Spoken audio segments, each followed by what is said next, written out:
go ahead and start with your thoughts on Sunday's match against Chicago. Excited to get one more session in tomorrow, focused on that training session, and then we'll be in a great place for Sunday. We've had a great opportunity to train, focused, reinforce, but also tidy some things up. Yeah, we're almost at that point where it's go time, and just excited to enjoy a quality session tomorrow before we come out flying on Sunday. All right, we'll get questions started off with Grant Little. Hey, Mark, hope you're doing well. Chicago have won their last 4 matches and only allowed 1 goal in those matches. I was just wondering, what do you think has made them so hard to break down, and what do the Thorns need to do to exploit their weaknesses? Yeah, I think they historically have been a very hard to beat team, always defensively strong and opportunistic in the attack. Yeah, it's been interesting to see how they've evolved through this year. I think being very, very aware of what their identity is and how they've played against most teams, but also for us, they were quite unique away from home. So being prepared for different spaces with and without the ball being available. And for us, throughout the last 2 years, we've been very, very clear on who we are. Not just in style of play, but who we are as people. And our job on Sunday is to be able to represent ourselves as a team, as a group, in the way that we love to play soccer, the way we love to play against anyone on any day in our home stadium. We've been fine-tuning.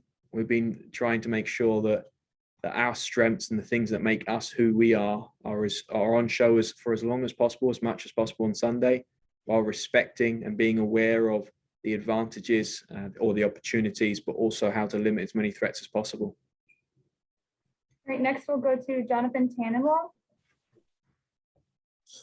Thanks. Hi, Mark. Do you allow yourself to think about the fact that tomorrow, I believe, is going to be your last game managing in front of that crowd? And, what this point now is like as it's reaching the end for you, and you have an opportunity to win 4 trophies in a year that nobody's ever done before. A little croaky over there, Jonathan. So you getting emotional, or is the weather not the best? Bad weather in Cincinnati. Blame it on that. Okay.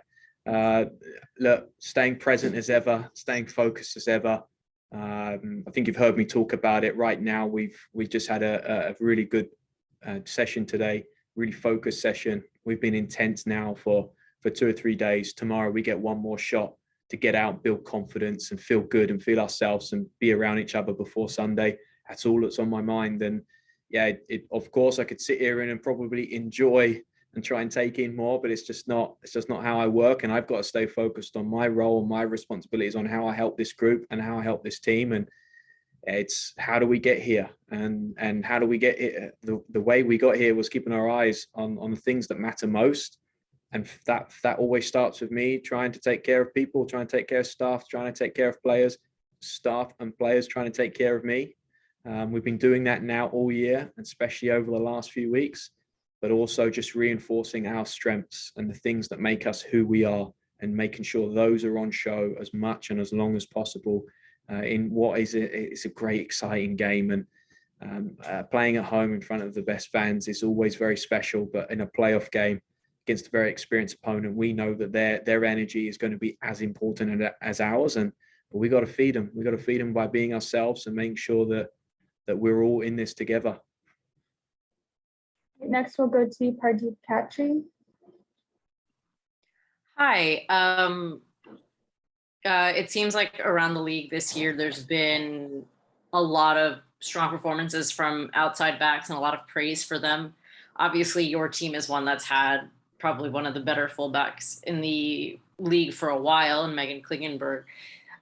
What I wanted to know is, can you speak to both her importance tactically for your team and also maybe this growing trend around the league where it seems like other teams also now have some standout fullbacks?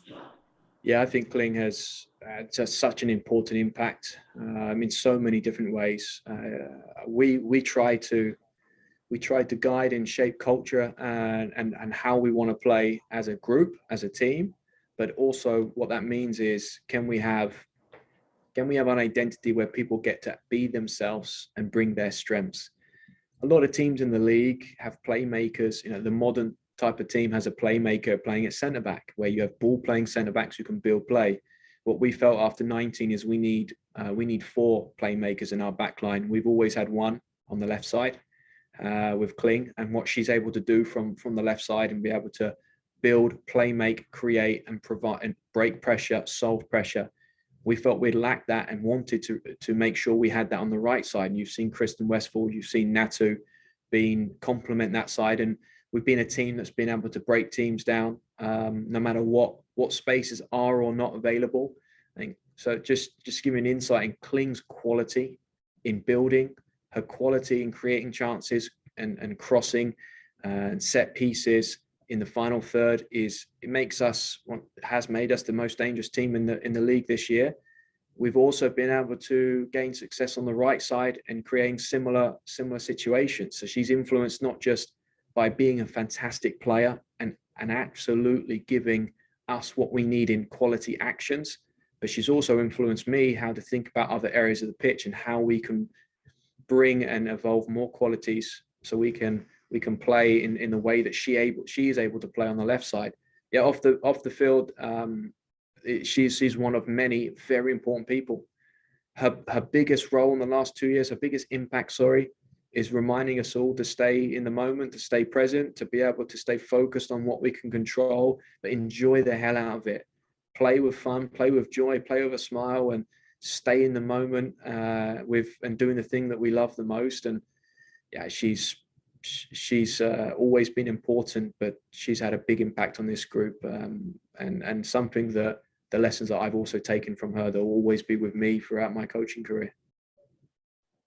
Next, we'll go to Caitlin Best. Hi, Mark. I talked to Ange a couple of weeks ago, and she was saying that one of your big focuses as you head into this game was finishing. And I'm just wondering how that's been going in training. Yeah, I would say that playoff games in general, or most games, are decided in the 18s. I think we've been the best team and dominant, absolutely dominant between the 18s. I think you've seen a lot of success when we're defending our own 18, and I felt like we just wanted to continue to move forward and grow and evolve and creating what we want to create inside the opposition's 18. So that's, if I could sum up the fine tuning of the last 2 weeks, reinforce what makes us special between the 18s, continue to reinforce the habits and qualities that we've been defending, and then also evolve how we are moving, positioning, timing our actions in and around the opponent's 18. You see, if you look back at how we've played this year, our style of plays is no matter who we play and where we play with the same aggressiveness with and without the ball. And we're also in a team that's aware of what spaces are available or not available, making decisions based off spaces and trying to be opportunistic in what is being given to us. And if a team's doing a super job, because this stage of the season, that's very possible, how are we going to create what we want? Yeah, I'm hoping you see that on Sunday. Do we have any more questions for Mark? We'll go back to Caitlin Best.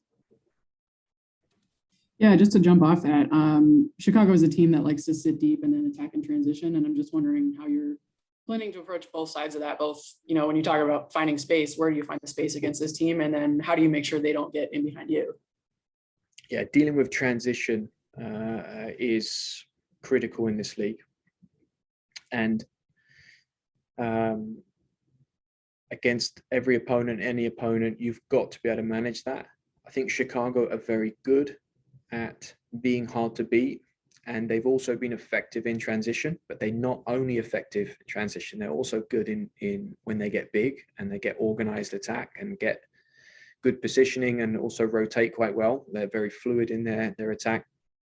What we've seen against them in their big games, what we've seen of them in their big games is that they're disciplined, they're tactically disciplined. And yeah, I don't want to just be cautious of the counter attack because they got other ways.